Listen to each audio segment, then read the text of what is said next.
بسم اللہ الرحمن الرحیم۔ وہ پیشے کے لحاظ سے ڈاکٹر تھا۔ پاکستان میں اس نے کروڑوں روپے کمائے تھے اور کمائی کے معاملے میں حلال حرام کی تمیز کبھی نہیں کی تھی۔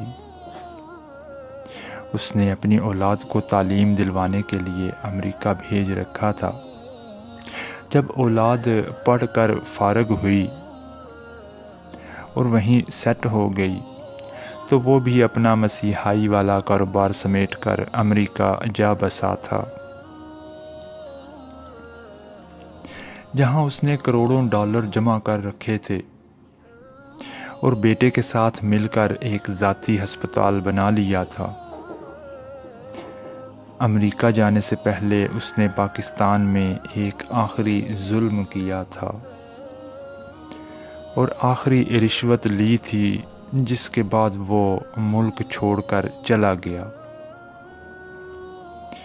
اور پاکستان سے جاتے ہی اس کا مکافات عمل شروع ہو گیا تھا۔ اس کا نام ڈاکٹر خالد شاہ نواز تھا۔ تعلق سندھ سے تھا، انتہائی متوسط طبقے سے تعلق رکھتا تھا، مگر بلا کا ذہین تھا۔ پڑھائی میں ہمیشہ پہلے نمبر پر رہا تھا اور یہی وجہ تھی کہ اس کو گورنمنٹ کی طرف سے میڈیکل کی تعلیم مفت دلوانے کے علاوہ ماہانہ وظیفے کا اعلان بھی کر دیا گیا تھا تاکہ اس ملک کی خدمت کر سکے۔ وقت گزرنے کے ساتھ ساتھ دوران تعلیم ہی اس نے مختلف پرائیویٹ ہسپتالوں میں بیٹھنا شروع کر دیا تھا،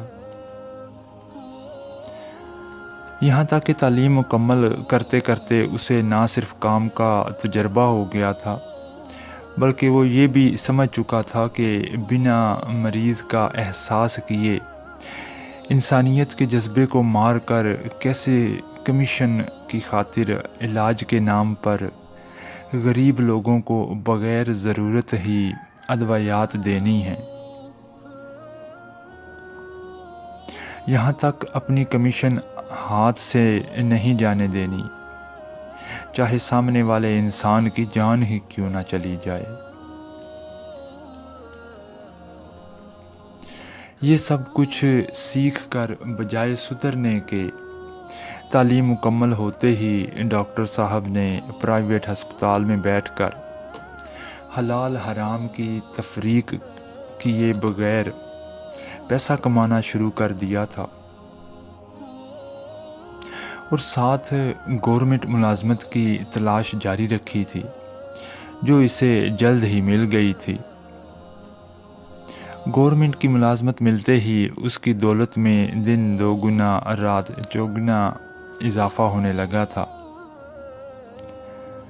سندھ کے اندر وڈیروں کے تشدد سے ٹوٹ جانے والی ہڈی پسلی کو وہ میڈیکل رپورٹ میں حادثاتی طور پر ٹوٹی ہوئی ہڈی قرار دے دیتا تھا یا پھر اسے خود ساختہ چوٹ قرار دے دیتا تھا، یہاں تک کہ وڈیروں جاگیرداروں کے ہاتھوں مر جانے والے لوگوں کی موت کو طبعی موت یا خودکشی کا رنگ دے دیتا اور ان وڈیروں جاگیرداروں کے ہاتھوں عزت لٹانے والی مجبور و لاچار لڑکیوں کی میڈیکل رپورٹ بھی تبدیل کر دیتا۔ ان سب کے بدلے وہ لاکھوں روپے وصول کرتا تھا۔ یہی وجہ تھی کہ ملازمت کے محض 5 سال بعد ہی وہ کروڑ پتی بن گیا تھا۔ بعد ازاں جب حرام کی کمائی پاکستان میں سنبھال کر رکھنا اسے مشکل لگنے لگا تو اس نے اپنی دولت امریکہ منتقل کرنا شروع کر دی اور مستقبل بعید میں وہ خود بھی وہیں جا کر اپنا مسکن بنانے کا فیصلہ کر چکا تھا۔ اسے یقین تھا کہ وہ اپنی ملازمت پوری کرے گا کیونکہ وہ ہمیشہ ظالموں اور وڈیروں کے ساتھ کھڑا ہوا تھا اور ان کو ہی سپورٹ کی تھی۔ اس نے شادی بھی ایک جاگیردار کی بیٹی سے کی تھی تاکہ سیاسی طور پر مضبوط رہے اور ملازمت میں کوئی خلل نہ آئے۔ 2 بچوں کے بعد اس نے بیوی بچوں کو امریکہ بھیج دیا اور خود پاکستان میں اپنے ہسپتال بنا کر کمائی کرنے لگا، جو اس ملک کا سب سے منافع بخش کاروبار ہے۔ یہاں سے حلال حرام کما کر امریکہ بھیجتا رہا، جہاں اس کی اولاد اس پیسے پر پرورش پاتی رہی۔ اس کے پاس آخری کیس ایک لڑکی کا آیا تھا جو یتیم تھی، اس کا باپ حاری تھا اور وڈیرے کا تشدد سہتے سہتے مر گیا تھا۔ بعد ازاں وڈیرے نے اسی یتیم لڑکی کو ڈرا دھمکا کر نکاح کر لیا تھا، اور جب اپنی ہوس مٹا چکا، دل اس غریب مزدور کی بیٹی سے اکتا چکا، تو اس نے لڑکی کو زہر دے کر مارنے کی کوشش کی تھی، مگر نہ جانے کیسے لڑکی کی ماں موقع پر پہنچ گئی اور مجبوراً اس لڑکی کی والدہ کے ساتھ لڑکی کو لے کر ہسپتال جانا پڑا۔ ہسپتال پہنچ کر لڑکی نے اپنی والدہ کو سب کچھ بتا دیا تھا کہ کس طرح اس کے شوہر نے اسے زہر دے کر مارنے کی کوشش کی ہے۔ لڑکی کے بتانے کے بعد اس کی والدہ نے ہسپتال میں ہی دہائی دینا شروع کر دی تھی۔ جب لڑکی کے شوہر نے ہسپتال میں حالات بگڑتے ہوئے دیکھے تو ڈاکٹر شاہ نواز کو کہا کہ اگر کسی طرح لڑکی مر جائے اور یہ ثابت نہ ہو کہ اسے زہر دیا گیا ہے تو میں تمہیں منہ مانگی رقم دوں گا۔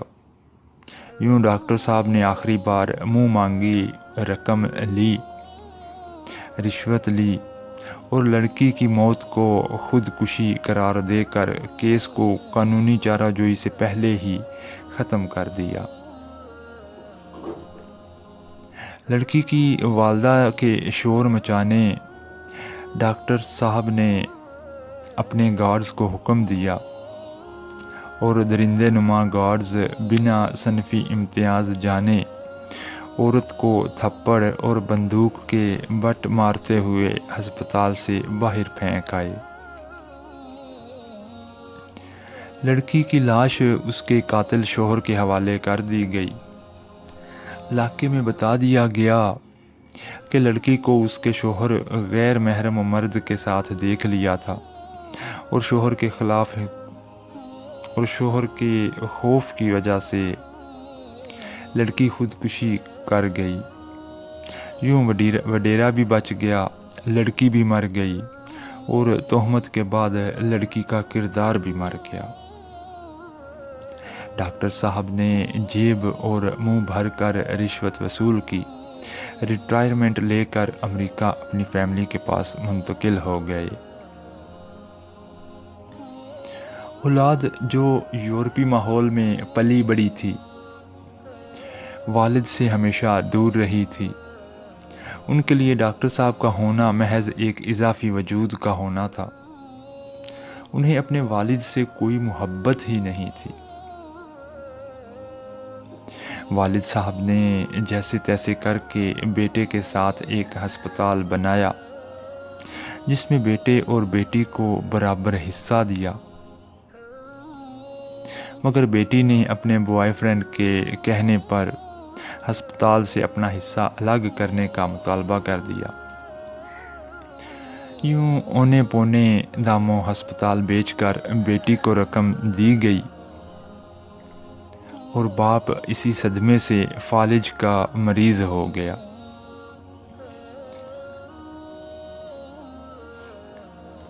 اس کی ساری زندگی کی حرام کی کمائی محض 1 سال میں ہی ختم ہو گئی تھی۔ بیٹے نے ان پیسوں سے اپنا بزنس شروع کر لیا بیٹی بوائے فرینڈ کو لے کر لندن چلی گئی، جبکہ ڈاکٹر صاحب کے فالج زدہ وجود کو ایک پرائیویٹ ادارے کے حوالے کر دیا گیا۔ چند دن پہلے ڈاکٹر صاحب کا انتقال ہو گیا۔ 3 دن تک ان کی لاش ان کے بیٹے کے انتظار میں پڑی رہی، اور بیٹا آج آنے کل آنے اور لاش وصول کرنے کا کہتا رہا۔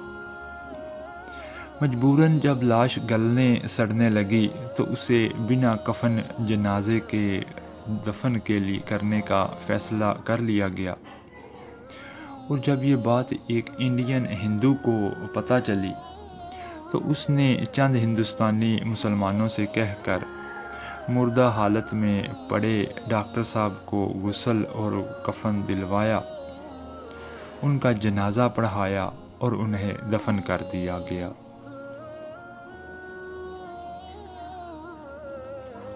ڈاکٹر صاحب نے جس مقتولہ کی ماں کو دھکے دے کر ہسپتال سے نکالا تھا، اس نے بددعا دیتے ہوئے کہا تھا، ڈاکٹر، تم نے مجھ پر یہ زمین تنگ کر دی ہے، خدا تم پر قبر کی زمین تنگ کر دے۔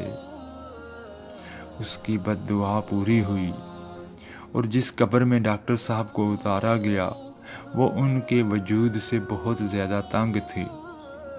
مجبوراً بزور بازو قبر میں لٹایا گیا اور مٹی ڈال دی گئی، مگر افسوس جس اولاد کی خاطر انہوں نے ساری زندگی خدا کے احکامات کو پس پشت ڈال کر زندگی گزاری، آج وہی اولاد ان کے آخری دیدار کے لیے نہیں آئی۔ استغفر اللہ، استغفر اللہ۔